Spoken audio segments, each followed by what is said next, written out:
بسم اللہ الرحمن الرحیم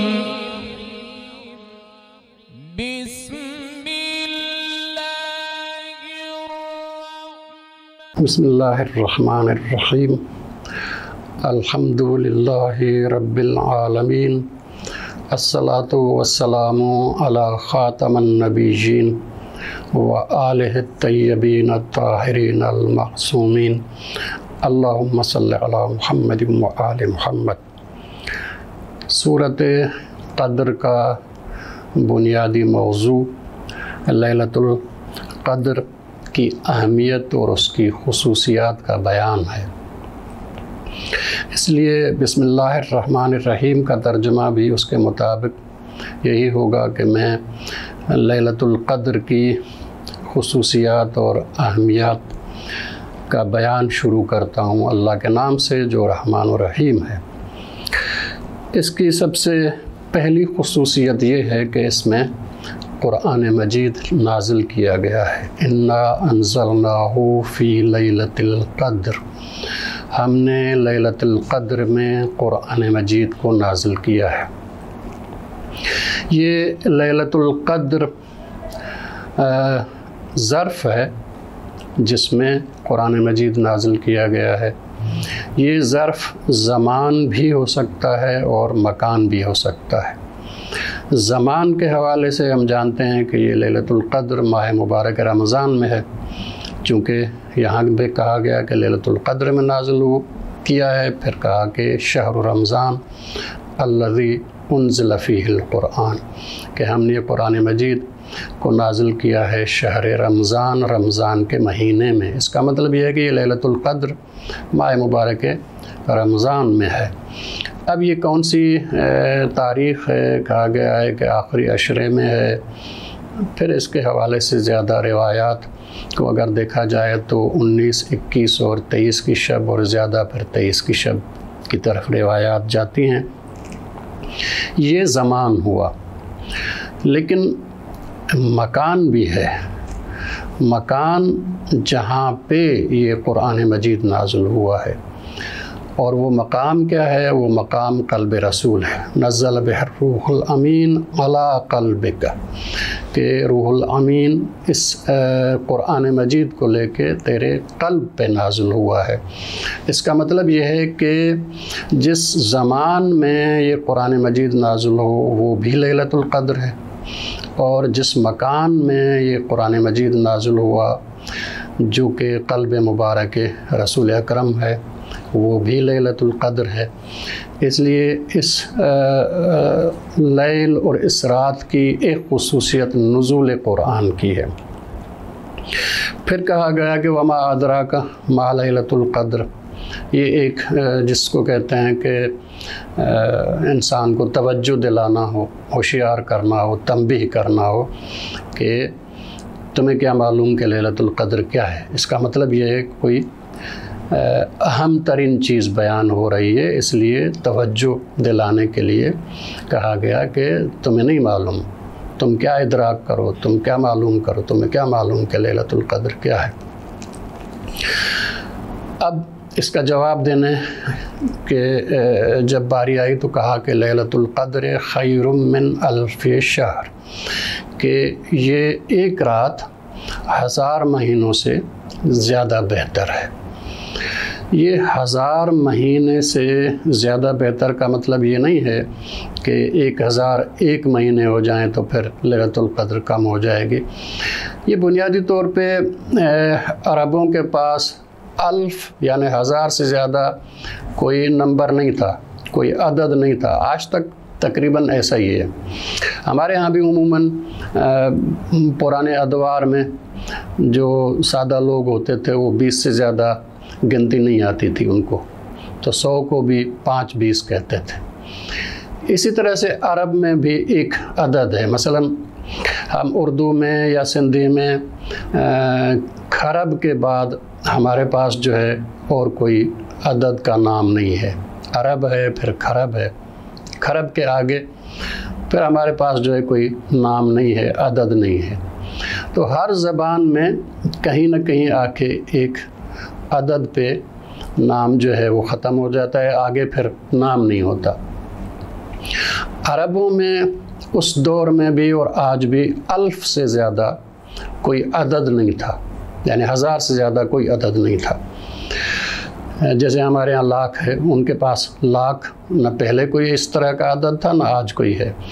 اس لیے جو سب سے بڑا عدد تھا وہ عدد بیان کیا گیا کہ تم جتنا بھی بڑا عدد لاؤ وہ اس رات کے مقابلے میں کم ہے، کہ 1000 مہینے ہوں، 1000 سے اگر آپ کے پاس عدد لاکھ ہے تو لاکھ مہینے ہوں، ارب مہینے ہوں، کھرب مہینے ہوں، لیکن یہ رات سب سے بہتر ہے۔ جتنا بھی عدد بڑھاتے جاؤ آخری عدد بھی رہ جائے گا، لیکن یہ شب اور رات جو ہے ان سے بہتر ہو جائے گی۔ لیلۃ القدر خیر من 1000 شہر۔ پھر کہا گیا کہ تنزل الملائکۃ والروح، کہ اس میں ملائکہ اور روح نازل ہوتے ہیں۔ اس کا مطلب یہ ہے کہ دوسرا حصہ ہے، ایک وہ حصہ تھا کہ جس میں قرآن مجید کا نزول ہوا، یہ ظاہر ہے کہ ایک دفعہ ہی ہوا، اور قلب مبارک رسول پر لیلۃ القدر میں کلی طور پہ قرآن ایک دفعہ دفعتاً پورا قرآن مجید، اس کا مفہوم، اس کا معنی و معنوی صورت میں نازل ہوا۔ پھر دوسرا نزول ہے قرآن مجید کا جو تھوڑا تھوڑا شروع ہوا ہے، جو سورہ اقرا سے شروع ہوتا ہے اور پھر آخر میں جا کے 23 سال میں مکمل ہوتا ہے، وہ قرآن مجید کا ترتیبی نزول ہے۔ یہ قرآن مجید کا دفعی نزول ہے، ایک دفعہ کا نزول جو قلب مبارک رسول اکرم پہ ہوا ہے، یہ ایک دفعہ ہوا۔ لیکن یہ جو اگلی چیز ہے جو اس شب کی خصوصیت ہے وہ ہر سال ہوتی ہے، تنزل الملائکۃ والروح، کہ تمام ملائکہ اور روح نازل ہوتا ہے۔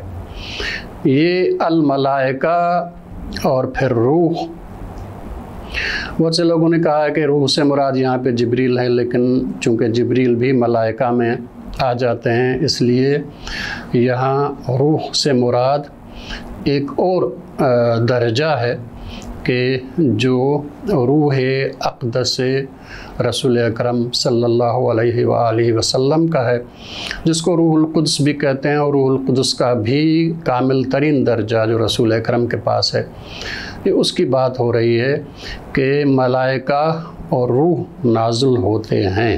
یہ ہر سال نازل ہوتے ہیں، یہ ہر سال یہ رات آتی ہے، اور اس کی یہ خصوصیت ہے۔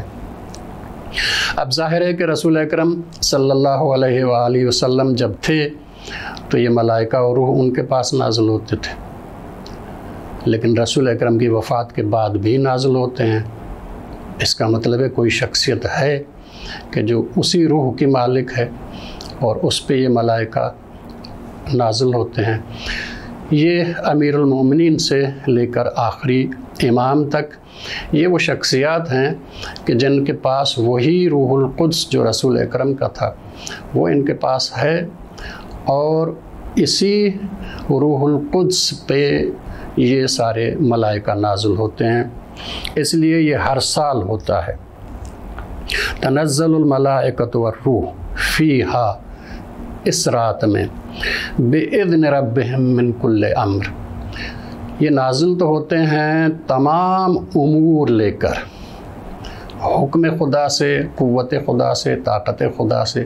یہ خدا کی قوت ہے کہ جو یہ چیزیں نازل ہو رہی ہیں، تمام امور، تمام وہ امور جو 1 سال تک قائم رہیں گے۔ اس کا مطلب یہ ہے کہ جیسے ہم ممالک میں دیکھتے ہیں کہ سال کی بجٹ تیار ہوتی ہے، یہ شب جیسے کہ اللہ تبارک و تعالیٰ کی طرف سے 1 سال کی بجٹ ہے، جو فیض الہی کی ہے، جو نعمات الہی کی ہے، جو مقدرات الہی کی ہے، یہ 1 سال کی بجٹ نازل ہوتی ہے تمام امور میں، تمام زندگی کے شعبوں میں اور تمام مخلوقات کے لیے۔ یہ نازل ہوتی ہے، کس پہ نازل ہوتی ہے؟ ظاہر ہے کہ رسول اکرم جب تھے تو ان پہ نازل ہوتی ہے، ان کے بعد جو بھی امام ہے ان کے اوپر نازل ہوتی ہے۔ یہ تمام امور اور فیض سب سے پہلے اس ذات پہ آتا ہے، پھر تقسیم ہوتا ہے تمام مخلوقات میں۔ اس لیے اس آیت کو اگر سامنے رکھیں تو معلوم ہوتا ہے کہ ایک ایسی شخصیت ہر دور میں ہونی چاہیے کہ جس پر ملائکہ اور روح نازل ہو، اور جس کے پاس 1 سال کی بجٹ اللہ تبارک و تعالیٰ کا فیض نازل ہو، اور وہاں سے پھر تقسیم ہو اور پورا سال وہ فیض جاری رہے۔ ایک خصوصیت اس کی یہ کہی گئی ہے کہ مومنین کے لیے سلام ہی حتی مطلع الفجر، یہ صبح ہونے تک، طلوع فجر تک مومنین کے لیے سلامتی ہے۔ اس لیے 4 بنیادی طور پہ خصوصیات ہیں اس شب کی۔ 2 خصوصیات ایسی ہیں کہ جو ایک دفعہ ہو چکی، اب نہیں ہوں گی، لیکن 2 خصوصیات ایسی ہیں کہ جو ہر سال ہوں گی اور جاری رہے گی یہ قیامت تک۔ پہلے 2 خصوصیات قرآن مجید کا نزول ہے، جو کہ ایک دفعہ ہو چکا، بعد میں نہیں ہوگا، دوبارہ نہیں ہوگا، اور جو چیزیں ہر سال ہوں گی وہ اللہ تبارک و تعالیٰ کا فیض ہے جو ہر سال کے لیے، اور مومنین کے لیے سلامتی ہر سال کے لیے یہ اس شب میں نازل ہوتی ہے۔ اللہ تبارک و تعالیٰ ہمیں اس شب میں اللہ تبارک و تعالیٰ سے فیض حاصل کرنے کی توفیق عنایت فرمائے، اور دعا ہے کہ اللہ تبارک و تعالیٰ اس فیض میں اس سال اس ماہ مبارک رمضان میں ہمارا حصہ اور زیادہ فرمائے انشاءاللہ۔ والسلام علیکم ورحمۃ اللہ وبرکاتہ۔